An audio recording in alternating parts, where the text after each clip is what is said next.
ठीक है, सीधे महेश तपासे जी के पास चलता हूं। महेश तपासे जी, क्या आपकी पार्टी इन आरोपों से बच नहीं सकती थी? नवाब मलिक साहब इन आरोपों से बच नहीं सकते थे, खास तौर पर एक ऐसे मौके पर जब उनके खुद के दामाद कई महीनों तक जेल में रह चुके हैं? दीपक जी और आपके चैनल के सभी दर्शकों को सबसे पहले मेरा प्रणाम। दीपक जी, मैं आपसे ये कहना चाहूंगा कि नवाब मलिक जी ने जो आरोप लगाए वो किस चीज पे आरोप लगाए पहले वो सुनिए। जब केपी गोसावी नामक पंच का एक सोशल मीडिया पे फोटो फ्लैश हुआ जिसमें आर्यन खान के साथ वो बैठे हैं और उसके बाद एनसीबी की तरफ से डिनायल आया कि this gentleman is not a employ और an officer of the narcotics control bureau, so that raise a suspicion in our mind. हमारे मन में एक संशय की सुई निर्माण हुई कि अगर ये एनसीबी का अधिकारी नहीं तो है कौन। और उसके बाद जब सोशल मीडिया की प्रोफाइल सारे पंचों की देखी गई, उसके अंदर एक हमको समझ में आया कि एक व्यक्ति जो एक नंबर का पंच था उसमें मनीष भानुशाली उनका नाम है, वो भारतीय जनता पार्टी से जुड़े हुए हैं।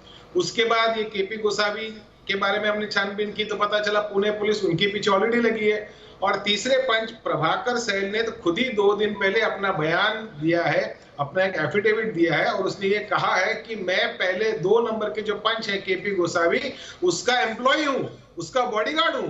अब ये सोचिए कि जिस इन्वेस्टिगेशन के अंदर विटनेस की भूमिका इतनी अहम मानी जाती है और विटनेस के कैरेक्टर पे जहां प्रश्न चिन्ह निर्माण होता है, वहां पे क्या कुछ गलत हो रहा है, क्या कुछ गलत हो रहा है, क्या ऐसा संशय आना स्वाभाविक है।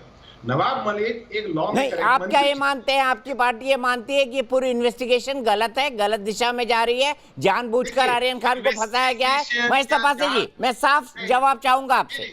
मैं साफ ही बता रहा हूं, इन्वेस्टिगेशन गलत है या जानबूझ के किया जा रहा है, ये कभी भी हमने नहीं कहा। हमने सिर्फ ये कहा कि ये 3 पंच आपने दिए, इनके कैरेक्टर के संदर्भ में, इनके पॉलिटिकल एफिलिएशन के संदर्भ में, और जब ये प्रभाकर सैल हॉस्टाइल हो गया और उसके बाद जो उसने एफिडेविट दिया तो सारी चीजें सामने आई। उसके बाद एक प्रश्न निर्माण हुआ जो नवाब मलिक ने कहा कि समीर वानखेड़े जी के संदर्भ में उन्होंने कुछ पर्सनल बातें बोली, चाहे उनके रिलीजन को लेके हो या उनके कास्ट के वैलिडिटी के संदर्भ में हो, क्योंकि उस प्रकार की कुछ इंफॉर्मेशन उनके पास आई और वो इंफॉर्मेशन उन्होंने पब्लिक डोमेन में रखी। जो एक एनोनिमस लेटर उनको प्राप्त हुआ वो भी उन्होंने डीजी को भेजा, ये नहीं कि उसी पे अपनी पैरवी करते रहे। अब ठीक है, डीजी नारकोटिक्स कंट्रोल ब्यूरो उसको तवज्जो लेता है नहीं देता वो आगे की बात है, लेकिन कम से कम उन्होंने वो लेटर एक सरकारी तौर पे सरकारी अधिकारी कार्यालय में भेजा। उसके बाद क्या होगा क्या नहीं होगा आगे की बात है। एक चैलेंज, अभी थोड़ी देर पहले मैं नवाब मलिक जी का स्टेटमेंट देख रहा था। उज्जवल निकम साहब हमारे स्टेट के बहुत ही बड़े एक लॉयर, उनकी बहुत सम्मान करता हूं। नवाब मलिक जी ने कहा कि अगर उनको मेरे किसी भी प्रकार के बयान के ऊपर ऑब्जेक्शन है, वानखेड़े परिवार के संदर्भ में उन्होंने कहा, तो वो क्रिमिनल डिफेमेशन 499 और 500 के तहत दर्ज कर सकते हैं।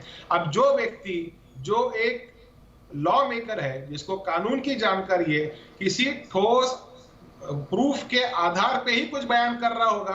अगर वो कुछ बयान कर रहा है, सारी चीजें पब्लिक डोमेन में है, यंत्रणा के बारे में दोष नहीं है। नारकोटिक्स कंट्रोल ब्यूरो एक देश की प्रीमियर एजेंसी है जिसका हम सम्मान करते हैं। इस देश में ड्रग माफिया को उखाड़ फेंकने का काम नारकोटिक्स कंट्रोल ब्यूरो ने बहुत अच्छे से किया है, कर रही है।